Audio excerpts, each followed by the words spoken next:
Hello दोस्तों, कैसे हैं आप सब लोग। उम्मीद करता हूं काफ़ी अच्छे होंगे। तो दोस्तों फर्स्टक्राई.com का जो आईपीओ है उसका अलॉटमेंट स्टेटस आ चुका है। अब बारी है इसकी लिस्टिंग की।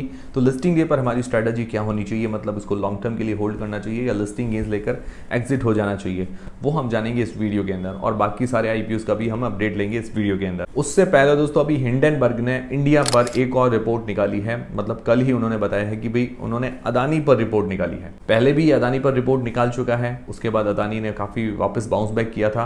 अभी अदानी पर रिपोर्ट निकाली है, उसके अंदर क्या कहा है कि भाई सेबी का भी नाम लिया है, सेबी की चेयरपर्सन है उनका भी नाम लिया है। उन्होंने अपनी रिपोर्ट में कहा है, मतलब हिंडनबर्ग ने अपनी रिपोर्ट के अंदर कहा है कि भाई जो अदानी की ऑफशोर कंपनीज है, जो भी विदेशों से जो भी फंडिंग वगैरह आती है, उसके अंदर सेबी के चेयरपर्सन का स्टेक है। ये हिंडनबर्ग का कहना है, मेरा कहना नहीं है। अब देखिए ये बात सही है या गलत, ये बाद में पता चलेगा।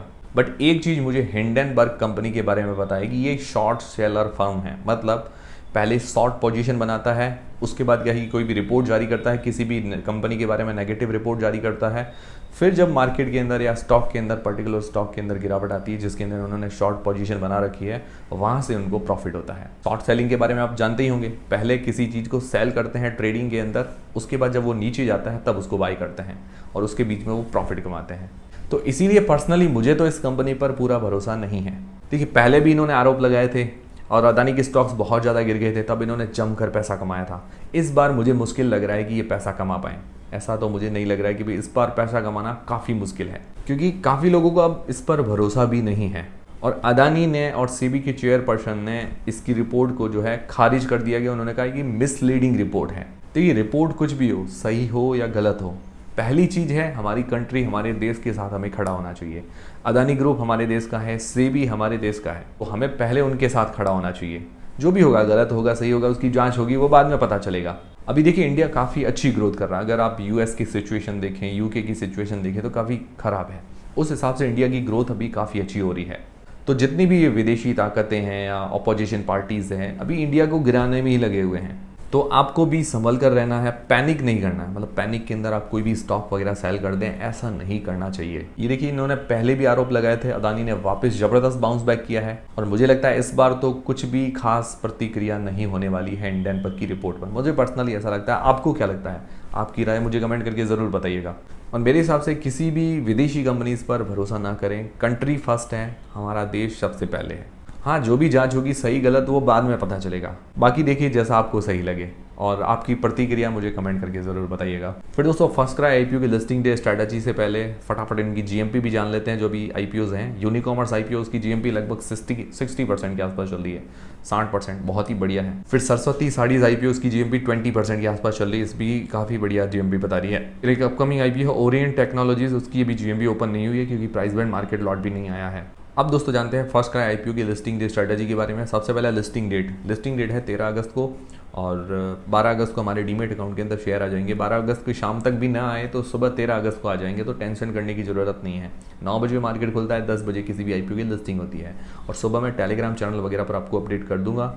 टेलीग्राम, व्हाट्सएप चैनल, इंस्टाग्राम, सबकी लिंक डिस्क्रिप्शन के अंदर है। इंस्टाग्राम भी फॉलो करना मत भूलिएगा, वहाँ पर हमारी रील्स वगैरह आपको मिलती रहेगी। अब इसकी एक्सपेक्टेड लिस्टिंग प्राइस क्या हो सकती है, अंदाजन, मतलब एक अंदाज़ा है जो जीएमपी अभी चल रही है, जो मार्केट के अंदर डिमांड चल रही है उस हिसाब से बता रहा हूँ। तो 465 रुपये के अंदर ये तो हमें अलॉट हुआ है, इससे 465 के अंदर, और 65 रुपीज़ इसकी जीएमपी चल रही है लगभग। अभी आज की तारीख में जो जीएमपी बता रही है 65 रुपीज़ के आसपास, और जीएमपी ऊपर नीचे होती रहती है, इसके भरोसे ना रहें।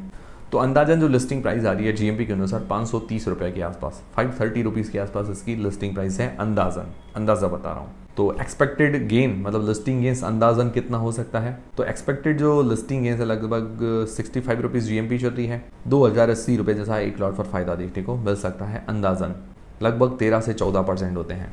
तो इतना मिल जाए तो बढ़िया है, और उम्मीद है क्योंकि एंकर लिस्ट वगैरह अच्छी आई है तो उस हिसाब से उम्मीद है कि इतना मिलना चाहिए। आप में से किन किन लोगों ने अप्लाई किया है, किन किन लोगों का अलॉट हुआ है, कमेंट करके ज़रूर बताइएगा। फिर अगर इतना लिस्टिंग गेंस मिलता है तो हमारी लिस्टिंग डे पर स्ट्रैटेजी क्या होनी चाहिए, इसको होल्ड करें या सेल करें। तो लिस्टिंग गेंस के लिए अगर आपने शॉर्ट टर्म के लिए अप्लाई किया है तो लिस्टिंग गेंस लेकर एग्जिट होना बढ़िया स्ट्रैटेजी है। बाकी डिसीजन आपको अपनी रिस्क और अपना एनालिसिस लगा के बनाना है। लॉन्ग टर्म के लिए भी पॉजिटिव्स नेगेटिव्स मैं बता देता हूँ, पर डिसीजन आपको अपनी रिस्क और अपना एनालिसिस लगा के ही बनाना है। मुझे देख के कोई भी डिसीजन ना बनाए। तो पॉजिटिव्स क्या है? पॉजिटिव में सबसे बढ़िया चीज़ जो लगी, इसकी एंकर लिस्ट बहुत ही अच्छी है। 10 आउट ऑफ 10 इसकी एंकर लिस्ट कह सकते हैं। चाहे FIIs की बात करें, चाहे म्यूचुअल फंड्स की बात करें, सारे बड़े नाम शामिल हैं। और ये अपने सेक्टर के अंदर पहली कंपनी लिस्ट होने जा रही है। मतलब जो किड्स वेयर सेगमेंट है, बेबी वेयर्स हैं, वुमेंस वेयर्स हैं, मदर वेयर हैं, उनके अंदर ये पहली कंपनी लिस्ट होने जा रही है, तो काफ़ी अच्छी बात है। अपने सेक्टर के अंदर मतलब टॉप लीडिंग कंपनीज में इसका नंबर आता है, 16 से 17% का मार्केट शेयर है। और रेवेन्यू वगैरह के अंदर अच्छी ग्रोथ की है, 2 से 2.5 गुना के आसपास, 2.5 टाइम्स लगभग इसने ग्रोथ दिखाई है। काफ़ी अच्छी बात है 2-3 सालों के अंदर।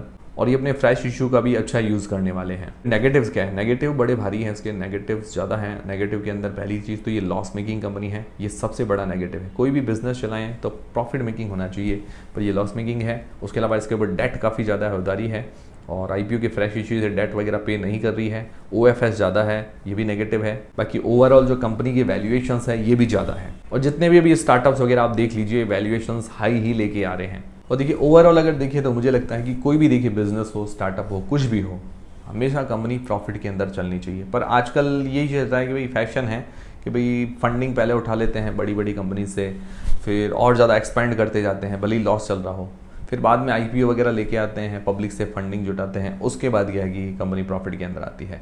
तो मुझे लगता है ये बिज़नेस का सही मायना नहीं है। बिज़नेस हमेशा अपने दम पर चलना चाहिए, कंपनी के दम पर चलना चाहिए। और लॉस मेकिंग कंपनी है, डेट ज़्यादा ही, ये रिस्क है। आने वाले टाइम में अगर ये प्रॉफिट मेकिंग कंपनी बनती है, अपना डेट वगैरह पे करती है, फाइनेंशियली स्ट्रांग बनती है, तो अच्छी कंपनी साबित हो सकती है। बट अभी काफ़ी ज़्यादा रिस्क है।